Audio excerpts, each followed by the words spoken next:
मिफ्ता इस्माइल और इसहाक डार कम से कम पाकिस्तानी शहरी थे। अब हॉलैंड से एक शख्स को बुला के पूरे मुल्क का खजाना उसके हवाले कर दिया गया है, वजारत खजाना उसको दे दी गई है और उसने मुल्क को OLX के ऊपर लगा दिया है। पाक फौज में कैप्टन समेत अफगान शहरियों को भर्ती किया गया, वो भर्ती हो गए। आसिफ जरदारी साहब के वकला ने कहा है कि जी आसिफ जरदारी साहब अब सदर बन गए, सदर को इस्तिस्ना हासिल है, लिहाजा उनके खिलाफ मजीद कार्रवाई जो है वो आगे नहीं चलाई जा सकती। जो 6 साल बाद आए, पहले मफरूर थे और तकरीबन 6 मिनट में उनको वहां से रिलीफ मिल गया। मियां साहब के हवाले से एक और खबर भी आ रही है कि वो लंदन जा रहे हैं, वहां पे यकीनन वो अंडरग्राउंड में सफर कर सकते हैं।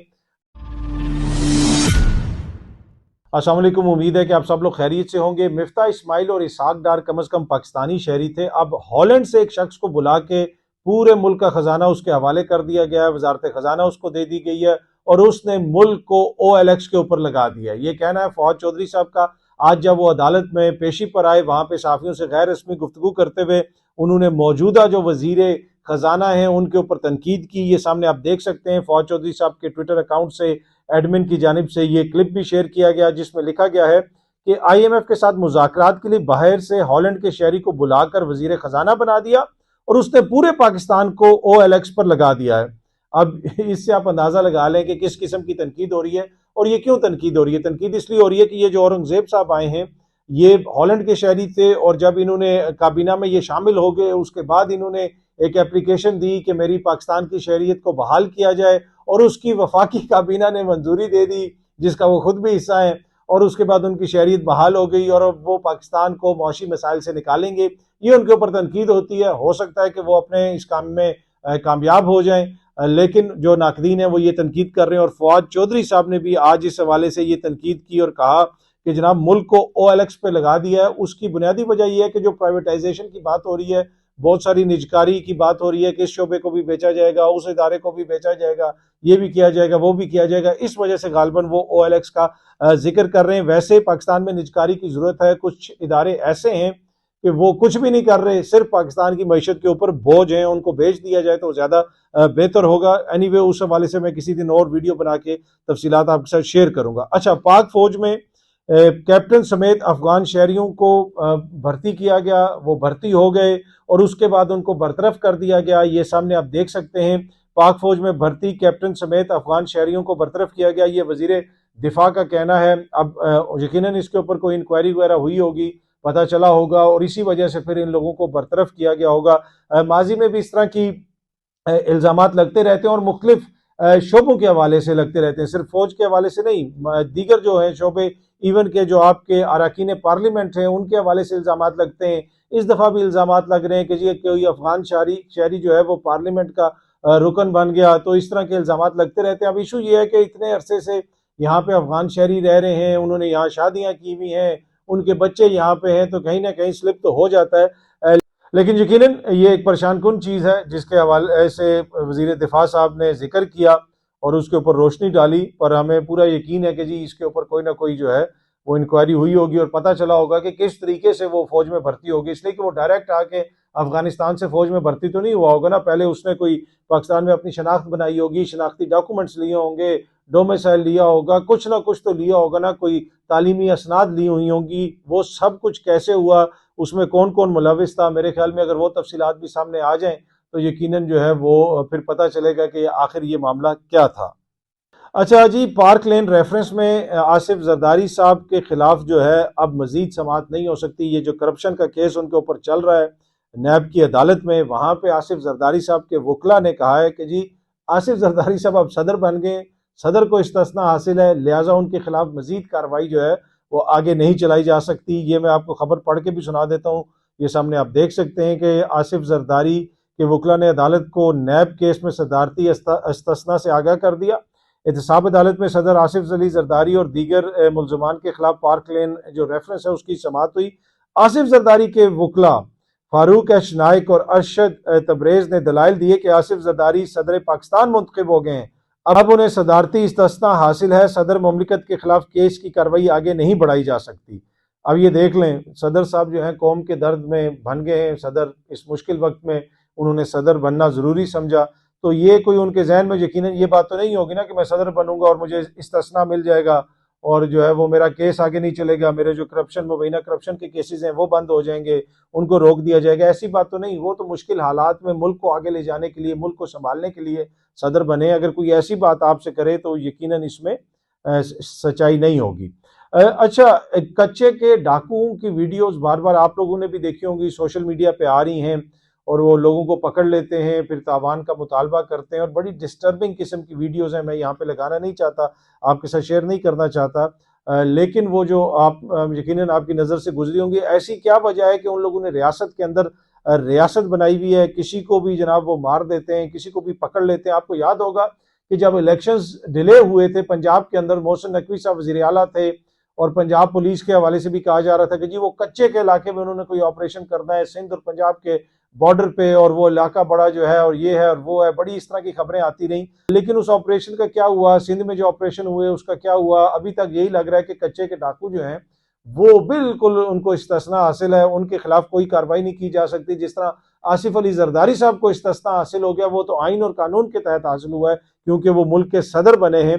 लेकिन कच्चे के डाकुओं को क्यों इस्तिस्ना हासिल है, क्यों उनके खिलाफ कोई इस तरह की कार्रवाई नहीं हो रही, इसके ऊपर सोशल मीडिया पे भी बहस हो रही है। लोग क्वेश्चंस कर रहे हैं कि आखिर इसकी क्या वजह है। जो दीगर इलाके हैं मुल्क के अंदर जो सूरत हाल है उसके आप एक झलक इस खबर में देख सकते हैं कि डाकुओं ने जो कंडकोट कश्मोर है वहां पे एक टीचर को मार दिया क्योंकि वो नो गो एरिया के अंदर जाके बच्चों को पढ़ाता था, और ये पूरी खबर है डॉन की। अब ये क्या, ये लोग मुल्क कंट्रोल कर रहे हैं। एक वो डाकू की मैं वीडियो देख रहा था सिंध से, वो ये कह रहा है कि जनाब मैं सदर हो जाए, आईजी हो जाए, कोई भी इदारा हो जाए, हमें किसी की परवाह नहीं है, यहाँ पे हमारा चलता है और पुलिस में हमारे बड़े मेहरबान है। अब इसके ऊपर हुकूमत को देखने की जरूरत है। सियासी मुखालफिन के वारंट तो रोज निकाले जाते हैं, अब मुराद सईद के और परवेज इलाही साहब के भी वारंट निकाल दिए गए हैं। रावलपिंडी पुलिस ने मुराद सईद, परवेज इलाही की गिरफ्तारी के लिए वारंट हासिल कर लिए।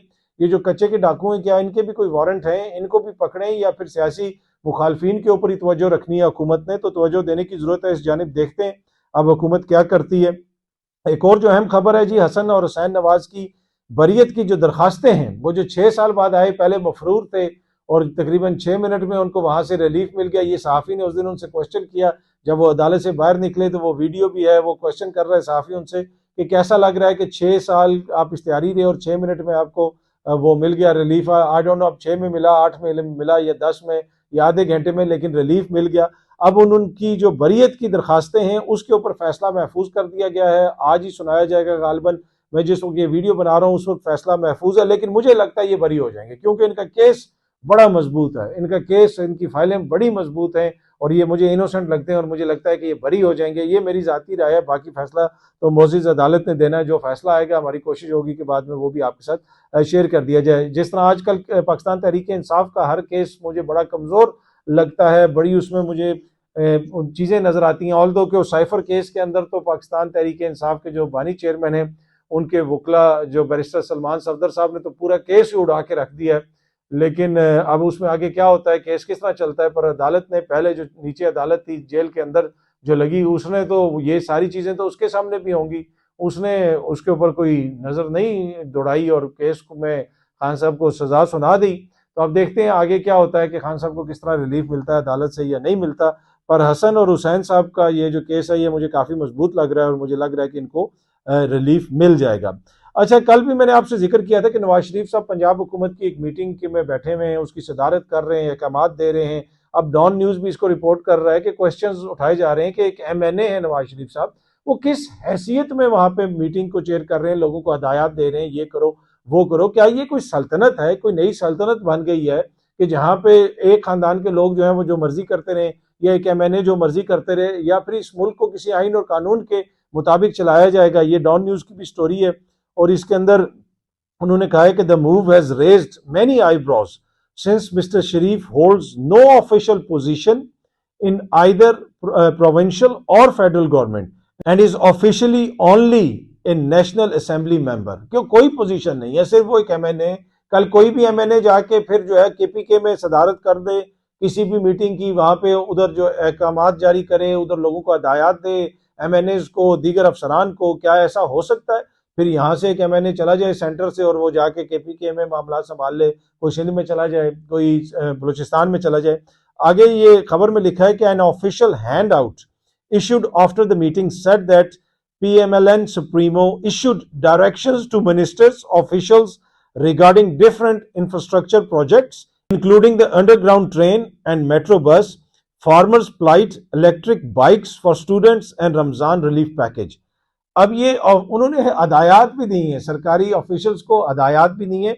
इसमें एक अंडरग्राउंड ट्रेन का भी जिक्र आया कि लाहौर में जी अंडरग्राउंड ट्रेन बनानी है, ऑरेंज ट्रेन, दिस ट्रेन, वो ट्रेन, खाने के लिए रोटी नहीं है तो अंडरग्राउंड ट्रेन की क्या फैसिनेशन है कि लाहौर के अंदर अंडरग्राउंड ट्रेन बनाई जाए। क्या बाकी तमाम पंजाब के मसाइल हल हो गए हैं? जब मियाँ साहब फैसलाबाद भी गए थे कि इधर मोटरवे आ रही है तो मैं एक और मोटरवे लाऊंगा, दूसरी मोटरवे आएगी, यहाँ से भी मोटरवे आएगी, और वो फैसलाबाद जहां पे आबादी का बड़ा हिस्सा हेपेटाइटिस का शिकार है क्योंकि पीने का साफ पानी नहीं है। कितने लाहौर के अंदर पीने का साफ पानी है जहां पे आप नलके से पानी खोल के पी सकते हैं और आप बीमार ना हो, उसके अंदर जो है कोई मसाइल ना हो। बाकी जो सेहत की सहूलियात हैं, दीगर जो अस्पताल हैं, पर अंडरग्राउंड और बड़े बड़े प्रोजेक्ट्स और मोटरवेज जरूरी है कि या फिर पहले जो बुनियादी मसाइल हैं उनको हल करने की जरूरत है। पर एनीवे ये उन्होंने मांगी है, इसकी डिटेल्स मांगी है, पर बड़ा क्वेश्चन ये है कि किस हैसियत में उन्होंने मांग ली है, वो किस तरीके से इस मीटिंग को चेयर कर रहे हैं, ये वो क्वेश्चन है जो डॉन न्यूज के अंदर आज उठाया जा रहा है और डॉन न्यूज इसको रिपोर्ट कर रहा है। अच्छा जी, मियां साहब के हवाले से एक और खबर भी आ रही है कि अब ये इधर वो प्रोजेक्ट्स और अंडरग्राउंड पूछ रहे हैं कि अंडरग्राउंड कैसे बनेगी, इसका बताएं उसका बताएं, लेकिन खबर ये है कि जी वो लंदन जा रहे हैं, वहां पे यकीनन वो अंडरग्राउंड में सफर कर सकते हैं। कितनी दफा उन्होंने किया लंदन की अंडरग्राउंड की मैं सफर, ये मुझे नहीं पता, लेकिन वो अब लंदन जा रहे हैं। ये ARY न्यूज रिपोर्ट कर रहा है कि नवाज शरीफ सऊदी अरब से मेडिकल टेस्ट के लिए लंदन जाएंगे। पहले जी वो नवाज शरीफ साहब बाहर जाएंगे, सऊदी अरब जाएंगे, और वहां से फिर वो जाएंगे लंदन जाएंगे। नवाज शरीफ रमजान में के आखिरी अशरे में सऊदी अरब जाएंगे और उसके बाद नवाज शरीफ सऊदी अरब से मेडिकल टेस्ट के लिए लंदन जाएंगे। अब ये देखें अंडरग्राउंड ट्रेन के ऊपर कितना खर्चा आएगा, कितने $100 मिलियन लगेंगे।